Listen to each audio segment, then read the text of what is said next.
Club at 1240 with like 40 on. Strapped at the 40 with 240s on me. If I get 40 bricks, I let you go for 40. That's 40 gone. Now I need 40 more. The watch I got, it cost me 4. What up, YouTube? It's your boy Big Cool coming to you from Colossal Boxing Talk, and I am back today with another video. Man, it is fight week for Adrien the Problem Broner and Mikey Garcia, who will collide this weekend in Brooklyn, New York at the Barclays Arena. Man, live on Showtime. This fight will take place at 140 pounds. And as you can see, before I got into this video, Adrien Broner is all about 40. You know what I'm saying? He's undefeated at 140. And although his competition at 140 isn't the best, the record speaks for himself. But he's in tough this weekend as he faces the undefeated Mikey Garcia, who is 36-0 with 35 knockouts. Mikey Garcia will be moving up from 135, the lightweight division, 5 pounds up to the junior welterweight division, which is 140. Mikey Garcia is the overwhelming favorite by a lot of people, and rightfully so. He's undefeated. He is serious about his boxing career. He doesn't cut corners in training. He doesn't gain a lot of weight in between fights. And he's just a consummate professional in this sport of boxing. And rightfully that he's the favorite, you cannot sleep on Adrien Broner, who has 2 defeats coming at the hands of Marcos Maidana, the power-punching Argentinian, and the rough and rugged Sean Porter. And a lot of people who I respect are really giving Adrien Broner a very good chance of defeating Mikey Garcia, myself included. And you gotta, you hear things from people who are saying he's gonna get demolished, he's gonna get stopped, he's gonna quit, he's gonna get outboxed, and just completely dismissing the chances of Adrien Broner. And you can't get mad at those people who feel this way, because Adrien Broner has brought a lot of this negative feelings and the lack of giving him a chance in this fight on himself, because he's underwhelmed on the biggest, brightest stages. He doesn't let his hands go enough. He has the wide stance. He wants to do the shoulder roll like his mentor Floyd Mayweather Jr. And it seems that he has an identity crisis. It seems that he's not a thinking fighter in there. He can't think on the fly and make proper adjustments. He's a very talented fighter. Has fast hands when he lets them go, has good power, but he doesn't throw enough shots. And if you look at this matchup with Mikey Garcia, they're both 5'6", so they're the same height.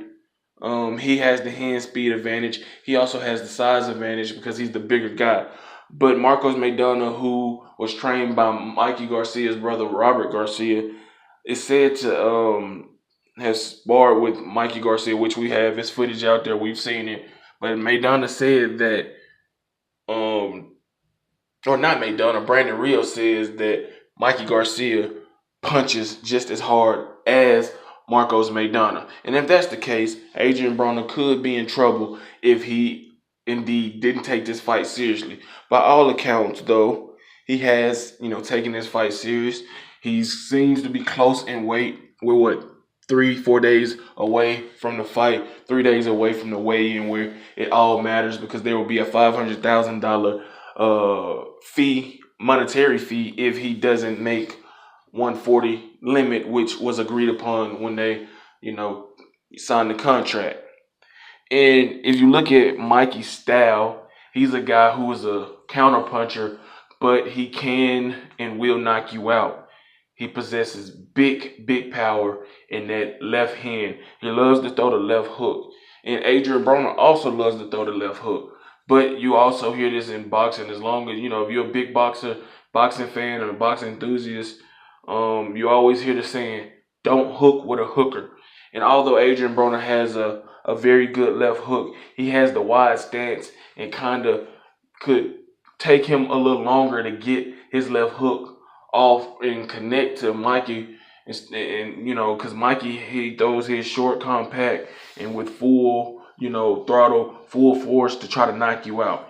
Mikey Garcia also has a very good right hand. And you know, he's coming back. This is his third fight since his 2-year, 3-year layoff with his legal battle with, you know, Bob Arum, Top Rank. He's fought Rojas and I can't pronounce the guy's name, but he knocked him out brutally in brutal fashion. But in my opinion, this fight is 50-50. I favor Broner because I just believe that he's going to have his Victor Ortiz moment. And y'all say, Big Cool, what do you mean about Bob Broner having his Victor Ortiz moment? What I mean is that going into the fight with Andre Berto, the first fight, nobody gave Victor Ortiz a chance because we all remember him quitting against Marcos Maidana and saying that he shouldn't be looking like this after fights. He's known as a quitter, a guy who is supremely talented but always comes up short, but he surprised a lot of people. He got knocked down early in that fight, but he got up, battled back, knocked Andre Berto down, and outboxed him and won a rightfully deserved unanimous decision and, you know, won the right to face Floyd Mayweather Jr. Broner, in my opinion, is way more mentally tough than Victor Ortiz. He doesn't have any quit. Yes, he got his ass beat by Marcos Maidana, but he battled back. He showed mental fortitude to, you know, keep pushing through, you know, while taking a lot of punishment from a guy who's a big banger who could knock you out with either hand cold. Broner needs to establish his jab. If you go back to his fight with John Molina, a fight that he dominated, but going in, a lot of people didn't know which AB would show up. The AB that showed up that night was disciplined. He stayed behind his jab. He countered all night, and he just befuddled and made John Molina look bad. And that's not hard to do. No disrespect to John Molina, but he's not, you know, the best of movers and boxers, but he's a pretty good fighter. Adrien Broner has to establish his jab. He has to keep Mikey Garcia at bay. He has to throw combinations.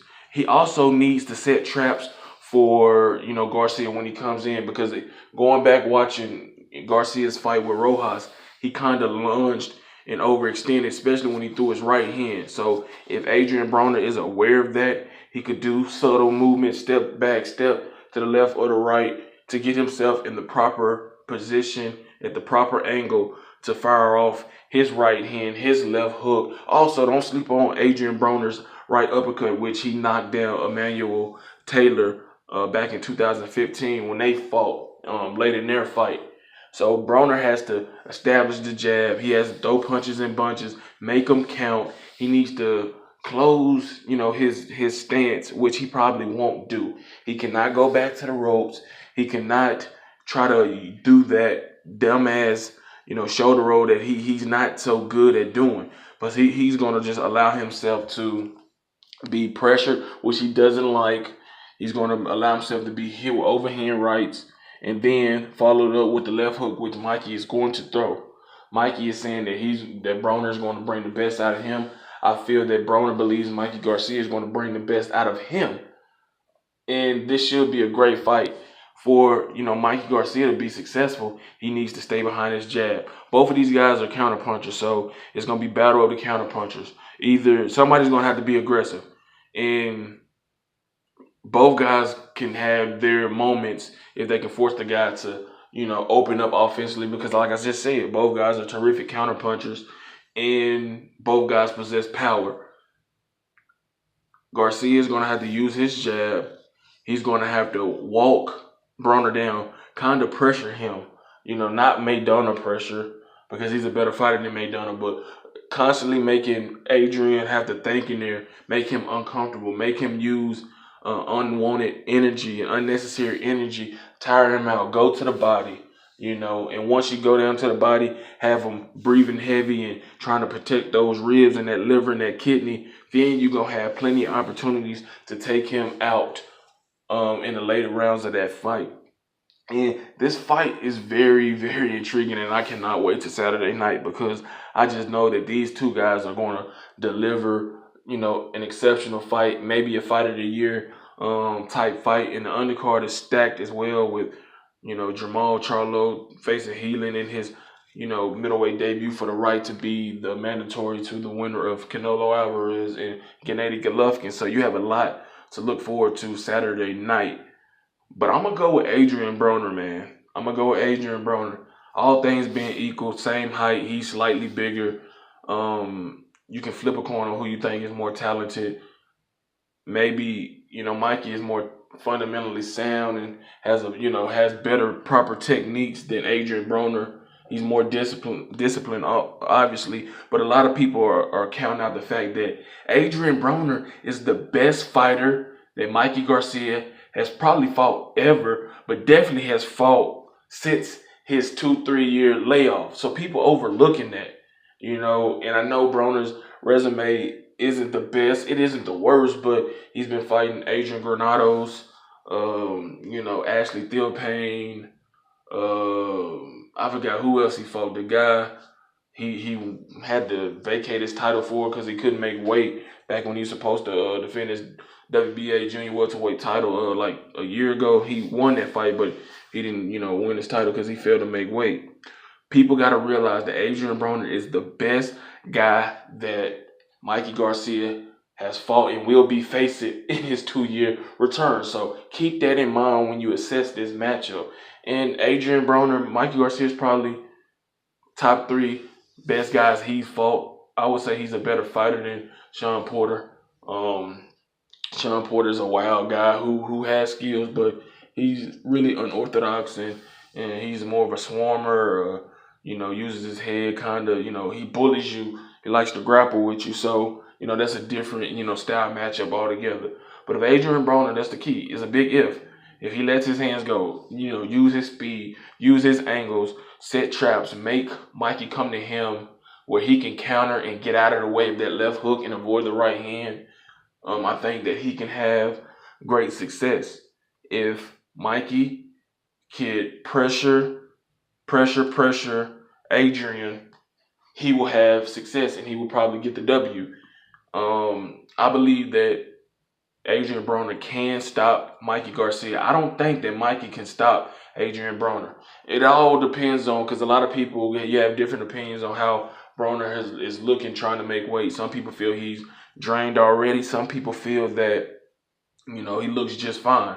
It remains to be seen, but I know he's going to rehydrate up to probably 160, and that bodes well for him come fight night. It's also going to be interesting to see how much Mikey Garcia rehydrates. We know he's going to make weight comfortably because he's the natural smaller guy. Even though he can fight at 140 and 147, he's fighting at 135. So I'm going to go with Adrien Broner, 10th round TKO. I think that both guys have their moments, but I think, like I said, when this fight was first announced, I felt that way, and I just feel that Broner is going to do the necessary things to get the biggest victory of his career. He's going to look impressive doing it, and I think that he's going to get Mikey out of there via 10th round TKO.